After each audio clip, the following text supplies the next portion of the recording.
हमने तोड़ा था, उसका मुझे गर्व है। इसके लिए सीबीआई कोर्ट ने बरी कर दिया, उसका धन्यवाद। अगर सीबीआई कोर्ट को सजा सुनाती, उसको भी हम स्वीकार करने को तैयार थे। लेकिन अब सीबीआई कह रही है कि इस फैसले को ऊपरी अदालत में चुनौती दे सकते हैं, कानूनी विचार किया जाएगा। देखिए, अगर सीबीआई कोर्ट ऊपर जाएगी, वहां भी जवाब दिया जाएगा, क्योंकि सुप्रीम कोर्ट से बड़ी तो सीबीआई कोर्ट है नहीं। जब सुप्रीम कोर्ट के बाद मान चुकी है कि वो स्थान विवादित स्थान वहां पर राम मंदिर था, तो सीबीआई कहां जाएगी? तो आप अभी भी ये कह रहे हैं कि आप लोगों ने वो ढांचा गिराया था? आप अभी भी बिल्कुल गिराया था। गिराते तो तभी तो मंदिर बना है। अगर 6 दिसंबर 1992 को हम ढांचा ना गिराते तो राम मंदिर कैसे बन पाता है? कोर्ट में जब आप अंदर गए, आपने कहा कि आप लोगों ने साजिश नहीं रची, नहीं गिराया था। चुके जी, हम ये बात कह चुके, यस हमने गिराया था। लेकिन अदालत तो कह रही है कि कोई जो फोटोग्राफ नहीं थी, इस वजह से जो कोई साजिश कोई पूर्ण नियोजित नहीं थी। आप लोग पहले से प्लान करके गए थे क्या? हमारा ध्येय था कि वो गिरना चाहिए। 90 में मुलायम सिंह ने नेते कार सेवकों को गोलियों से भुना था, पत्थरों से बांध के डेड बॉडी सरयू में डाल दिया था। हमारे परम श्रद्धेय जो हमारे नेता अशोक सिंघल जी, उनका भी सिर फाड़ दिया था। ये सब चीजें हमने देखी थी। उसको लेकर क्रोध था कि जब कभी कार सेवा होगी तो ढांचा टूटना चाहिए। आप लोग पूर्ण नियोजित साजिश के तहत वहाँ गए थे? हमारा पूरा एजेंडा था कि बचना नहीं चाहिए, बचना टूटना ही चाहिए, ये हमारा भाव था। और भाव के साथ साथ हनुमान जी की कृपा हुई, हजारों की संख्या में, लाखों की संख्या में लोग वहाँ पहुंचे। हर एक कार सेवक के अंदर स्वयं हनुमान जी आगे थे। अभी जब जो कोर्ट में फैसला सुनाया जा रहा था, आप लोग कोर्ट में ही मौजूद थे, क्या माहौल था? उसके बाद में जब फैसला हुआ, उसके बाद में क्या? सब एक दूसरे को बधाइयां दे रहे थे, जय श्री राम कर रहे थे। प्रभु राम ने सबके कृपा करी, हनुमान जी ने कृपा करी, हिंदू राष्ट्र जीता, हिंदू जीता। अगला जो हमारा एजेंडा है मथुरा और काशी, उसकी है तैयारी। जश्न का ये माहौल एक बड़े आरोप से मुक्त होने का है।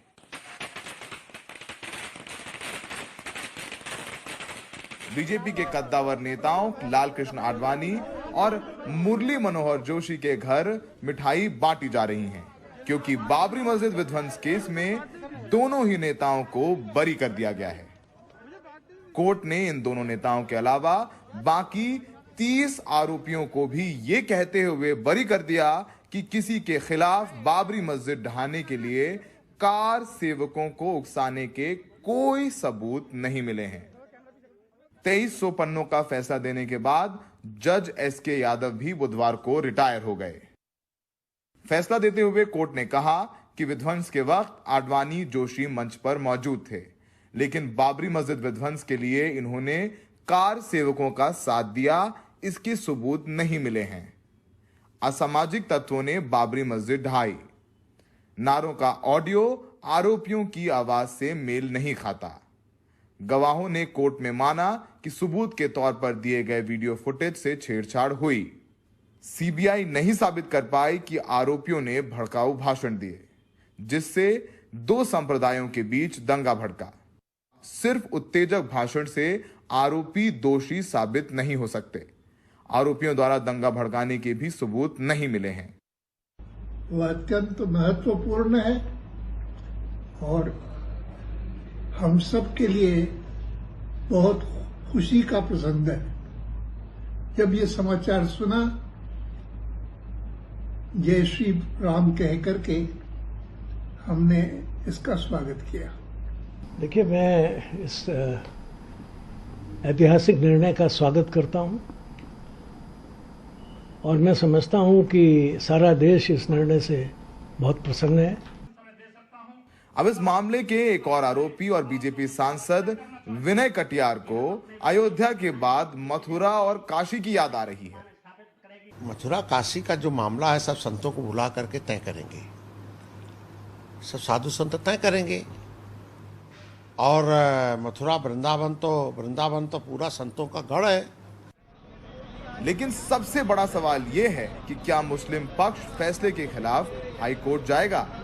हमने हमेशा कहा है, न्यायालय में फैसला अगरचे हमारे खिलाफ हुआ, 9 नवंबर वाला फैसला, तब भी हम लोगों ने पहले कह रखा था कि हम फैसला आखिरी मानेंगे। तो जब रिव्यू खारिज हो गया तो आपने देखा कि हमने कोई मुजाहरा नहीं किया 5 अगस्त से 6 अगस्त को जब वहां पर राम मंदिर का शिलान्यास हुआ।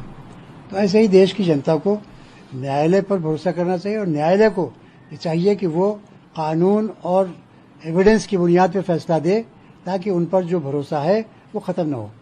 जरा सोचिए, बाबरी मस्जिद विध्वंस पर 28 साल बाद ये फैसला आया है और ये सीबीआई के लिए कितना बड़ा झटका है कि दिन दहाड़े लाखों कार सेवक बाबरी मस्जिद दिसंबर 1992 को ढहा देते हैं। पुलिस भी है और 28 साल लगते हैं, सीबीआई इन्वेस्टिगेट करती है और फिर भी देश की सबसे अच्छी जांच एजेंसी सीबीआई किसी एक आरोपी को भी सजा नहीं दिलवा पाती है। तो ये नाकामी सिस्टम की है और सबसे बड़ी नाकामी सीबीआई की। लखनऊ में सहयोगी आलोक पांडे, राजेश गुप्ता और प्रेम सिंह के साथ सौरभ शुक्ला, एनडीटीवी इंडिया। तो आप देख रहे थे विश्व गुरु भारत के नए भारत की ये कहानियां। नमस्कार।